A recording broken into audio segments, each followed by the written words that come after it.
Hello friends, माझ्या चॅनलला तुमचं स्वागत आहे। आज आपल्याला वडापाव बनवायचा आहे। बंबई स्टाईल वडापाव रेसिपी बनवायचा आहे। चला आता आपण मी बटाटे उकडून घेतलेले आहे। अर्धा किलो बटाटे आहेत। चांगलं आपल्याला याला मॅश करून घ्यायचं आहे। बघा असं आपल्याला चांगलं मॅश करून घ्यायचं आहे।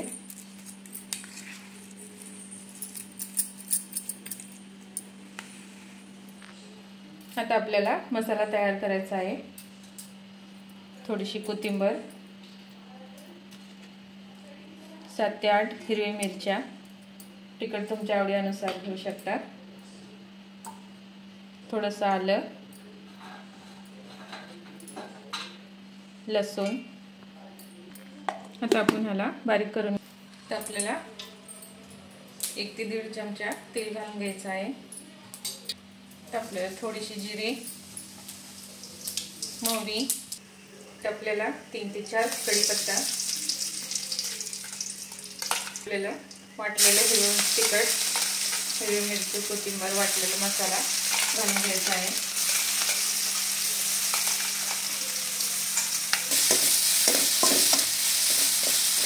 चांगलं आपल्याला परतून घ्यायचं आहे। आपल्याला थोडीशी हळद, चवीनुसार मीठ,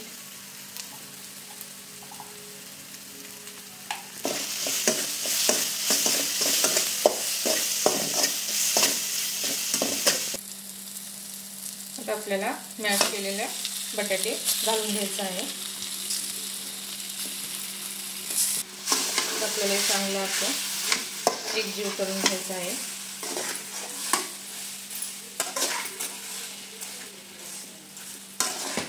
आता आपण गॅस बंद करून घेऊ।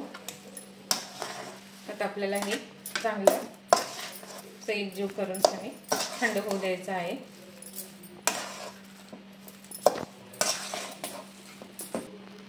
आता आपल्याला एका बाउल मध्ये बेसन पीठ,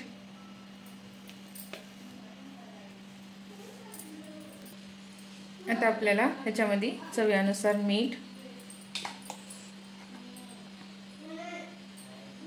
थोडीशी हळद, थोडं लाल तिखट, थोडंसं सोडा, 1 चमचा तेल। आता आपल्याला थोडंसं पाणी घालून पीठ काढून घ्यायचं आहे। लागेल तसं पाणी घालायचं आहे आपल्याला। बघा 1 ते 2 मिनिटं असं चांगलं आपल्याला फेटून घ्यायचं आहे, म्हणजे आपलं पीठ चांगलं होते।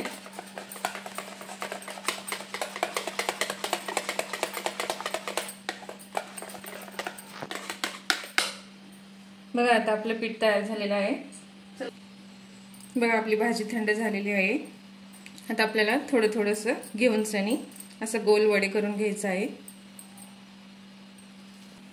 बघा असं वडे आपल्याला बघा असं वडा घालून आपल्याला असं चमच्याच्या सहाय्याने नाहीतर तुम्ही हाताने असं घालू शकता।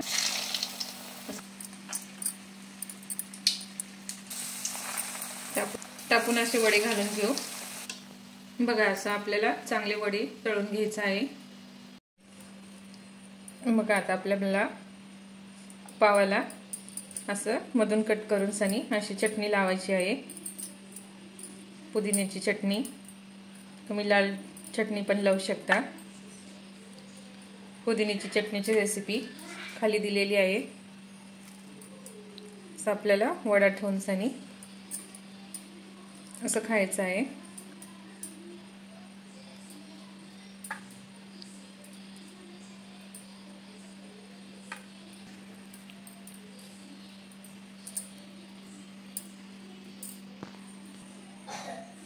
बघा आपला वडापाव तयार झालेला आहे।